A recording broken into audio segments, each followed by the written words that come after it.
Good day, grade 9s. I'm Ms. Todd, and today's lesson will be about the reactions of acids with bases, and this is part 2. In this section, we are going to look at the different reactions that take place between acids and bases, and how the chemical reaction comes about. The first reaction we are doing is the general reaction of an acid with a metal oxide. When an acid reacts with a metal oxide, a salt and water are formed. The base in this reaction is the metal oxide. If we go back to previous knowledge on the reactions between metal and oxygen, when a metal reacts with oxygen, a basic oxide is formed. The water in the above reaction is formed when the hydrogen from the acid reacts with the oxygen of the metal oxide. And the type of salt that is formed depends on the metal oxide and the acid. Now, what is a salt? A salt is a substance that is produced from the reaction of an acid and base, and it consists of a positive ion from the metal and a negative ion of the non-metal.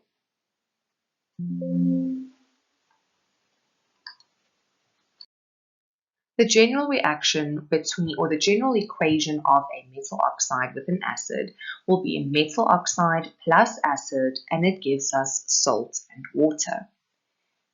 For this example, you can see there is a diagram equation including the chemical equation.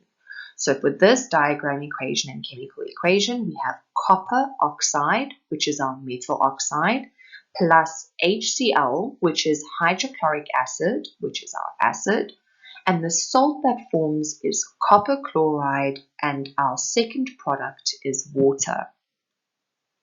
If you have a look at the word equation is copper oxide plus hydrochloric acid gives us copper chloride and water. This is an example of the general equation where we use a metal oxide plus acid and it gives us a salt and water. The general rules to remember for the reactions of metals and acids are as follows. Rule number 1 is that element number 1 bonds with element number 4. This means that it is the first element of our first compound in the chemical reaction that bonds with the fourth element or polyatomic ion of compound number 2 in our reaction. The second rule is that element number 3, which is the first element of our second compound, will bond with element or polyatomic ion number 2 of our first compound. The third rule is to cross over the valencies on our product side. Now, you'll see in the next example, when we start doing these examples, what I mean by element number 1 or polyatomic or element number 4, and you'll also understand what element number 3 or polyatomic ion and element number 2 is. So let's have a look at our examples. Our first example is the reaction between magnesium oxide and hydrochloric acid. This gives us magnesium chloride, which is the salt, and water. So magnesium oxide is our metal oxide, and that reacts with hydrochloric acid, which is our acid. The salt that's formed is magnesium chloride, and our second product will be water. So our chemical equation is MgO, which is magnesium oxide, plus HCl, which is hydrochloric acid. Magnesium is number 1, oxygen is number 2, hydrogen of hydrochloric acid is number 3, and chlorine of hydrochloric acid is number 4. So rule number 1 is that number 1 bonds with number 4.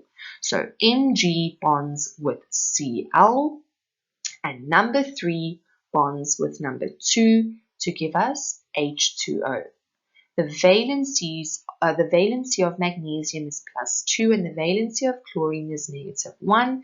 So it crosses over to give us MgCl2 plus H2O. Our second example is calcium oxide plus sulfuric acid, which gives us calcium sulfate, which is the salt, and water. Calcium oxide, again, is our metal oxide plus sulfuric acid, which is our acid, gives us calcium sulfate, which is the salt, and water as our second product. Our chemical equation looks like this. It's CaO, which is calcium oxide, plus H2SO4, which is sulfuric acid. Calcium is number 1 and oxygen is number 2.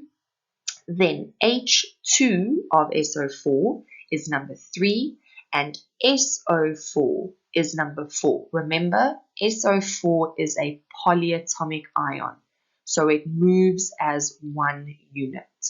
So we start with rule number 1. Rule number 1 is that number 1 bonds with number 4 to give us CaSO4, and number 3 bonds with number 2 to give us H2O, which is water.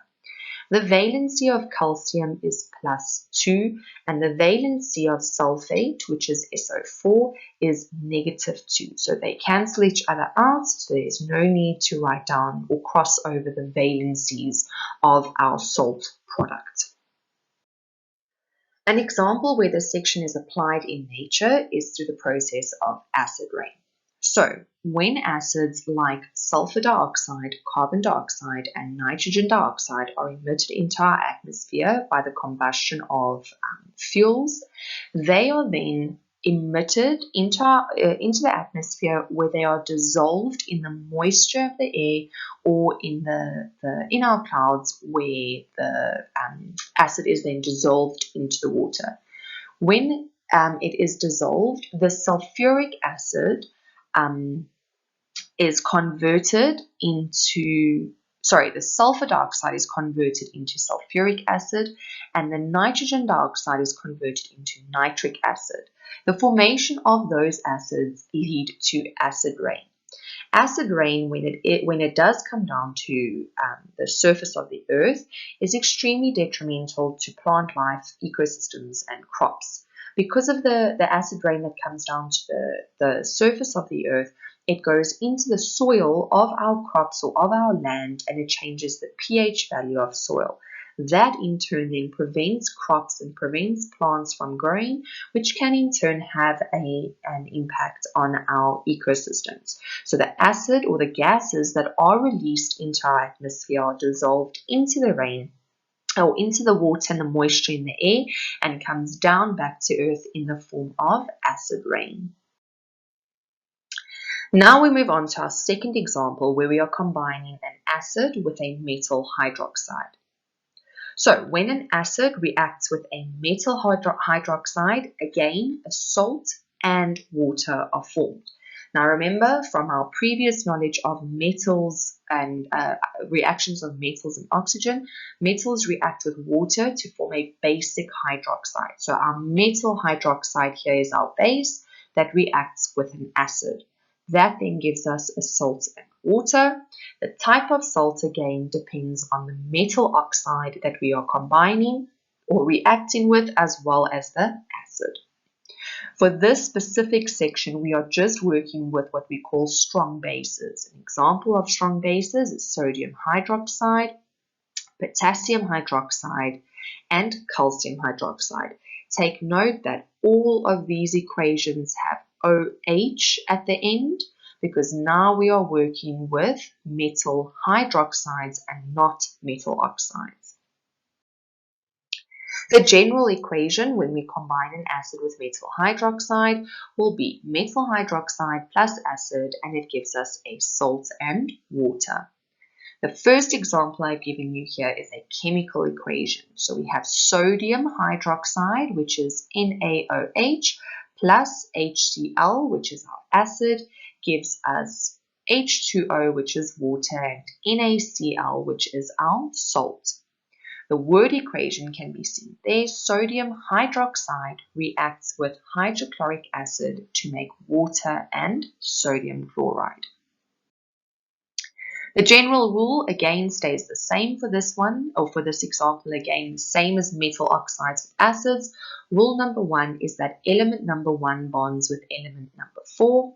Rule number 2 is that element number 3 bonds with element number 2, but remember for your polyatomic ions that it moves as a unit.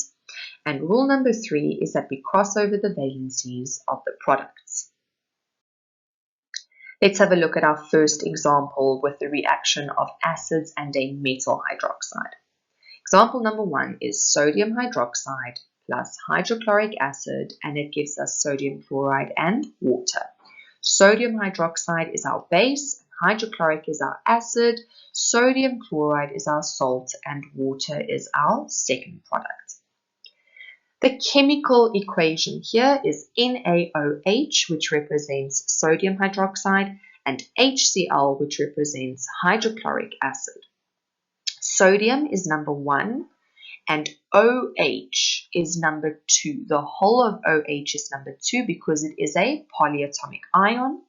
The H of hydrochloric acid, which is hydrogen, is number 3, and Cl, which is chlorine of hydrochloric acid, is number 4. So rule number 1 bonds with number 4 to give us NaCl, and number 3 bonds with number 2 to give us water. The third step or third rule is to add the valencies of our products. Sodium has a valency of +1, chlorine has a valency of -1, therefore they cancel each other out.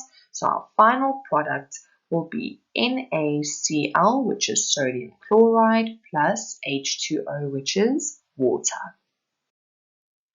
Our second example with the reaction of acids and metal hydroxides is potassium hydroxide plus sulfuric acid, which gives us potassium sulfate, which is the salt, and water. Potassium hydroxide is our metal hydroxide, which is a base, and sulfuric acid is the acid. They react to give us potassium sulfate, which is the salt, and water. Our chemical equation is KOH plus H2SO4. That's potassium hydroxide plus sulfuric acid. If we give them numbers, K for potassium is number 1, OH, because it's a polyatomic ion, is number 2, number 3 is H2 of sulfuric acid, and number 4 is SO4. Sulfate, which is SO4, is a polyatomic ion, so it moves as one unit. So rule number 1 bonds with number 4 to give us K2SO4, and number 3 bonds with number 2 to give us H2O. The valency of potassium is +1 and the valency of sulfate is -2, so we cross over to give us K2SO4. Thank you for coming to my lesson, grade 9s. We'll see you next time for part 3.